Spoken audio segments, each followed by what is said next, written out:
កូនសម្លាញ់ម្ដាយគំរាមស្ដីជេរកុំពោលកាច់គេណាមាសកូនអើយ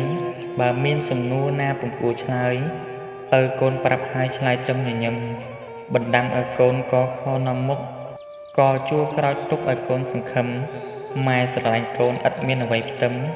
ពុកកូនសង្ឃឹមតែងជួយរំលឹកក៏កូនមានស្ងួននួនមាសឪពុកខខានជួបមុខពុកម៉ែសែននឹក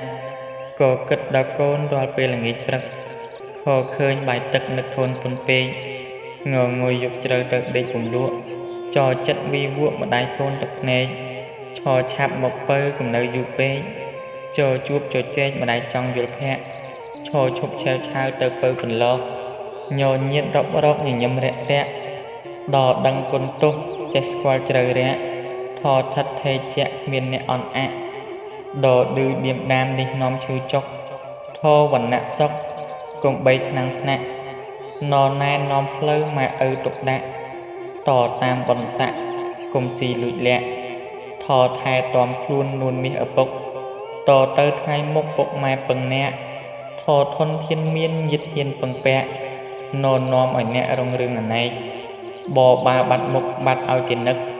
ផផឹកត្រឹមទឹកស្មារតីល្អឯកពពាកពឹសពលនាំឆ្លោះប្រកែកផភ័យអល់ឯងព្រោះតែបែកបាក់មកមិត្តផឹកស៊ីកុំសង្ឃឹមពេកយកចូលដេកកុំភ្លេចទុកដាក់ររៀនរកស៊ីកុំហ៊ានហួសប្រាក់លលុយជំពាក់តែងនាំទឹកភ្នែកវវៃសិក្សារៀនជាក់លាក់សូមឲ្យអ្នកចេះគិតវែកញែកហាត់សូត្រធម៌មុនចូលដំណេកឡើងពីដេកកុំនៅសង្កុកអស់ពីឪពៅត្រូវលៃលកក៏ខយកមករស់ជុំអ្នកស្រុកក៏ជួក្រោយនៅត្រូវចាំពាក្យពុកតទៅថ្ងៃមុខកាន់តែលំបាក